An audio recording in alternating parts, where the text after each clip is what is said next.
ಹಾವೇರಿಯಲ್ಲಿ ಬ್ರಹ್ಮಗಿರಿ ಬೆಟ್ಟ ಕುಸಿತ ಪ್ರಕರಣಕ್ಕೆ ಸಂಬಂಧಪಟ್ಟ ಹಾಗೆ ಭಾರೀ ಮಳೆಯಿಂದಾಗಿ ಈಗ ಕಾರ್ಯಾಚರಣೆಯನ್ನ ಬ್ರಹ್ಮಗಿರಿ ಬೆಟ್ಟದಲ್ಲಿ ಸ್ಥಗಿತಗೊಳಿಸಲಾಗಿದೆ. ಭಾರೀ ಮಳೆ ಬರ್ತಾ ಇದೆ. ಈ ಹಿನ್ನೆಲೆಯಲ್ಲಿ ಈಗ ಮತ್ತೆ ಕಾರ್ಯಾಚರಣೆಯನ್ನ ನಿಲ್ಲಿಸಲಾಗಿದೆ. ಸ್ಥಳದಲ್ಲಿ ಸಚಿವ ಸೋಮಣ್ಣ ಆರ್ ಅಶೋಕ್ ಕೂಡ ಇದ್ದಾರೆ. ಸ್ಥಳಕ್ಕೆ ಭೇಟಿಯನ್ನ ಕೊಟ್ಟಿದ್ದಾರೆ. ಅರ್ಚಕರು ಬದುಕಿರುವಂತಹ ಆಸೆ ಕಮರಿ ಹೋಗಿದೆ ಅನ್ನುವ ವಿಚಾರವನ್ನ ಕೂಡ ಹೇಳಿದ್ದಾರೆ. ಮೃತದೇಹ ಆದ್ರೂ ಸಿಗ್ಲಿ ಅಂತ ಹೇಳಿ ಕಾರ್ಯಾಚರಣೆಯನ್ನ ಮಾಡ್ತಾ ಇದೀವಿ ಅನ್ನುವಂತಹ ಮಾತನ್ನ ಹೇಳಿದ್ರು. ಆದ್ರೆ ಇದೀಗ ಕಾರ್ಯಾಚರಣೆಯನ್ನ ನಿಲ್ಲಿಸಲಾಗಿದೆ, ಸ್ಥಗಿತಗೊಳಿಸಲಾಗಿದೆ. ಯಾಕಂದ್ರೆ ಜಾಸ್ತಿ ಪ್ರಮಾಣದಲ್ಲಿ ಮಳೆ ಬರ್ತಾ ಇದೆ, ಕಾರ್ಯಾಚರಣೆಗೆ ಅಡ್ಡಿ ಆಗ್ತಾ ಇದೆ. ಈ ಹಿನ್ನೆಲೆಯಲ್ಲಿ ಈಗ ಸ್ಥಗಿತಗೊಳಿಸಲಾಗಿದೆ. ಇನ್ನು ಮೃತರ ಕುಟುಂಬಕ್ಕೆ 7 ಲಕ್ಷ ಪರಿಹಾರವನ್ನ ಸೋಮಣ್ಣ ಅವರು ಘೋಷಣೆ ಮಾಡಿದ್ದಾರೆ. ಸರ್ಕಾರದ ಕಡೆಯಿಂದ ಈಗ ಮೃತರ ಕುಟುಂಬಸ್ಥರಿಗೆ 7 ಲಕ್ಷ ಪರಿಹಾರವನ್ನ ಘೋಷಣೆ ಮಾಡಲಾಗಿದೆ. ಪರಿಹಾರ ಮುಖ್ಯ ಅಲ್ಲ, ಉಳಿದವರ ಪತ್ತೆ ಮುಖ್ಯ. ಈ ಪರಿಸ್ಥಿತಿ ನಿಭಾಯಿಸಲು ಜಿಲ್ಲಾಡಳಿತ ಸಿದ್ಧವಾಗಿದೆ ಅಂತ ಹೇಳಿ ಬ್ರಹ್ಮಗಿರಿ ಬೆಟ್ಟದಲ್ಲಿ ಸಚಿವ ವಿ ಸೋಮಣ್ಣ ಹೇಳಿಕೆಯನ್ನ ಕೊಟ್ಟಿದ್ದಾರೆ. ಸದ್ಯಕ್ಕೆ ಈಗ ಯಾವುದೇ ರೀತಿಯ ಶೋಧ ಕಾರ್ಯಾಚರಣೆ ಸ್ಥಳದಲ್ಲಿ ನಡೀತಾ ಇಲ್ಲ, ಮಳೆ ಬರ್ತಾನೆ ಇದೆ. ಈ ಹಿನ್ನೆಲೆಯಲ್ಲಿ ಈಗ ಕಾರ್ಯಾಚರಣೆಯನ್ನ ನಿಲ್ಲಿಸಲಾಗಿದೆ. ನಿನ್ನೆ ಒಬ್ಬರ ಶವ ಕೂಡ ಸಿಕ್ಕಿತ್ತು, ಆದ್ರೆ ಮತ್ತೆ ಕಾರ್ಯಾಚರಣೆಯನ್ನ ಕಂಟಿನ್ಯೂ ಮಾಡಲಾಗಿತ್ತು. ಆದ್ರೆ ಇದೀಗ ಕಾರ್ಯಾಚರಣೆಯನ್ನ ಸದ್ಯಕ್ಕೆ ಸ್ಟಾಪ್ ಮಾಡಲಾಗಿದೆ. ಬ್ರಹ್ಮಗಿರಿ ಘಟ್ಟದಲ್ಲಿ 3ನೇ ದಿನದ ಕಾರ್ಯಾಚರಣೆ ನಡೀತಾ ಇದೆ. NDRF ತಂಡ ಮಳೆಯಲ್ಲೂ ಸಹ ಕಾರ್ಯಾಚರಣೆಯನ್ನು ಮುಂದುವರಿಸಿದೆ. ಸ್ಥಳಕ್ಕೆ ಉಸ್ತುವಾರಿ ಸಚಿವರಾದಂತಹ ವಿ ಸೋಮಣ್ಣ, ಸಂಸದ ಪ್ರತಾಪ್ ಸಿಂಹ, ಕಂದಾಯ ಸಚಿವರಾದಂತಹ ಆರ್ ಅಶೋಕ್ ಅವರು ಸಹ ಭೇಟಿಯನ್ನು ನೀಡಿ ಸ್ಥಳ ಪರಿಶೀಲನೆ ನಡೆಸ್ತಾ ಇದ್ದಾರೆ.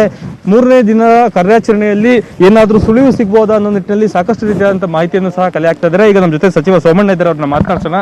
ಸರ್, ನಿನ್ನೆ ಒಬ್ಬರ ಮೃತದೇಹ ಪತ್ತೆಯಾಗಿದೆ, ಕಾರ್ಯಾಚರಣೆ ಮುಂದುವರೆದಿದೆ. ಹೇಗಿದೆ ಸರ್ ಪರಿಸ್ಥಿತಿ 3ನೇ ದಿನ? ಇವತ್ತು ನಾವು ನಿನ್ನೆಗಿಂತ ಸ್ವಲ್ಪ ಚುರುಕುಗೊಳಿಸಿದ್ದಾರೆ. ನಿನ್ನೆ ಭೂಪಯ್ಯನವರು ಇಡೀ ದಿನ ಬೆಳಿಗ್ಗೆಯಿಂದ ಇಲ್ಲೇ ಇದ್ದರು.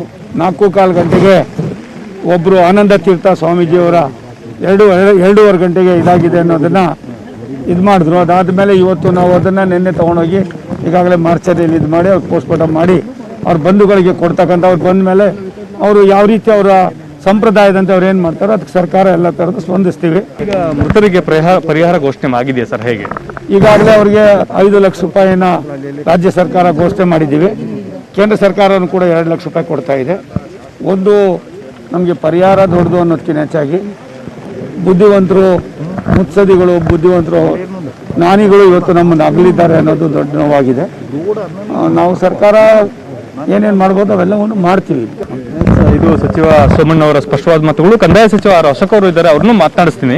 ಸರ್, ಘಟನಾ ಸ್ಥಳಕ್ಕೆ ಭೇಟಿ ನೀಡಿದ್ದೀರಾ, ಪರಿಸ್ಥಿತಿಯನ್ನು ಅವಲೋಕನ ಮಾಡಿದ್ದೀರಾ, ಏನ್ ಕಾಣಿಸ್ತಾ ಇದೆ ಸರ್ ನಿಮಗೆ? ವಾಸ್ತವ ಪರಿಸ್ಥಿತಿ ಏನ್ ಕಾಣಿಸ್ತಾ ಇದೆ? ಕಳೆದ ಬಾರಿಗಿಂತ ಈ ಸರಿ ಮಳೆ ಕಡಿಮೆ ಇದೆ. ಕಳೆದ ಬಾರಿ ಈ ಟೈಮಲ್ಲಿ ಇನ್ನೂ ಜಾಸ್ತಿ ಮಳೆ ಬಂದಿತ್ತು. ಈ ಬಾರಿ ಮಳೆ ಕಡಿಮೆ ಇದೆ ಮತ್ತು ರೆಸ್ಕ್ಯೂ ಆಪರೇಷನ್ ಮಾಡುವಂಥದ್ದಕ್ಕೆ ಟೀಮ್ ಕೂಡ NDRF ತಂಡ ಕಳೆದ ಬಾರಿ ಘಟನೆ ಆದಮೇಲೆ ಬಂದಿತ್ತು. ಈಗ 1 ತಿಂಗಳು ಮುಂಚೆನೇ ಬಂದಿರೋದ್ರಿಂದ ರೆಸ್ಕ್ಯೂ ಆಪರೇಷನ್ನು ಕೂಡ ಫಾಸ್ಟಾಗಿ ಮಾಡ್ತಾ ಇದ್ದೀರಿ ನಾವು. ಸೊ ಸಮರ್ಥವಾಗಿ ಈ ಬಾರಿ ಇದಕ್ಕೋಸ್ಕರ 1 ತಿಂಗಳಿಂದ ಮೀಟಿಂಗ್ಸನ್ನು ಸಹ ನಾವು ಮಾಡಿದ್ದೀರಿ, ಹಲವಾರು ಸಭೆಗಳನ್ನು ಮಾಡಿದ್ದೀರಿ, ಹಣ ಬಿಡುಗಡೆ ಮಾಡಿದ್ದೀರಿ. ಸೊ ತಯಾರಾಗಿದ್ದೀರಿ. ಈ ಒಂದು ಅನಾಹುತ ಇದು ಪ್ರಕೃತಿ ವಿಕೋಪ, ಪ್ರಕೃತಿಯನ್ನು ತಡೆಯೋಕ್ಕೆ ಯಾರ ಕೈಲೂ ಸಾಧ್ಯ ಇಲ್ಲ. ಆದರೆ ಇದನ್ನು ಕಡಿಮೆ ಮಾಡುವಂಥ ದೃಷ್ಟಿಯಿಂದ ಸರ್ಕಾರ ಏನು ಮಾಡಬೇಕು ಅದಕ್ಕೆಲ್ಲ ತಯಾರಿ ಮಾಡಿಕೊಂಡಿದ್ದೀರಿ. ಈ ಸರಿ ಇದನ್ನು ಸಮರ್ಥವಾಗಿ ನಿಭಾಯಿಸ್ತೀರಿ. ನಾವು ರಾಜ್ಯದಲ್ಲಿ ಪ್ರವಾಹ ಪರಿಸ್ಥಿತಿ ಹೇಗಿದೆ ಸರ್? ಇಡೀ ರಾಜ್ಯದಲ್ಲಿ ಪ್ರವಾಸ ಪರಿಸ್ಥಿತಿ ಈ ಒಂದು ಘಟನೆ ಬಿಟ್ಟರೆ ಭಾಳ ಕಂಟ್ರೋಲ್ ಆಗಿದೆ. ಕಳೆದ ಬಾರಿಗಿಂತ ಲಾಸ್ಟ್ ಟೈಮ್ ಕೊಯ್ನಾ ಡ್ಯಾಮಿಂದ ನಮ್ಗೆ ನೀರು ಬಂದಿತ್ತು. ಈ ಸರಿ ಕೊಯ್ನಾ ಡ್ಯಾಮಿಂದ ಏನು ನಮಗೆ ನೀರು ಬರ್ತಾ ಇಲ್ಲ. ಅದರಿಂದ ಆ ಭಾಗಗಳು ಸೇಫ್ ಆಗಿದೆ ಈ ಸರಿ. ಸೊ ಉಳಿದಂತೆ ಕಾರವಾರ ಜಿಲ್ಲೆಯಲ್ಲಿ ಕೆಲವು ಕಡೆ ಲ್ಯಾಂಡ್ ಸ್ಲೈಡ್ ಆಗಿದೆ.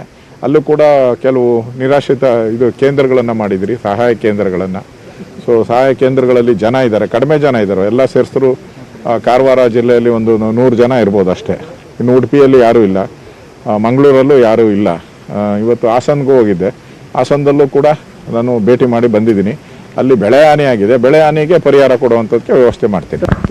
ಇದು ಕಂದಾಯ ಸಚಿವ ಆರ್ ಅಶೋಕ್ ಅವರ ಸ್ಪಷ್ಟವಾದ ಮಾತುಗಳು. ಮಧು ಜೊತೆ ಪುಟ್ಟಪ್ಪ, ನ್ಯೂಸ್ 18 ಕನ್ನಡ, ಕೊಡಗು.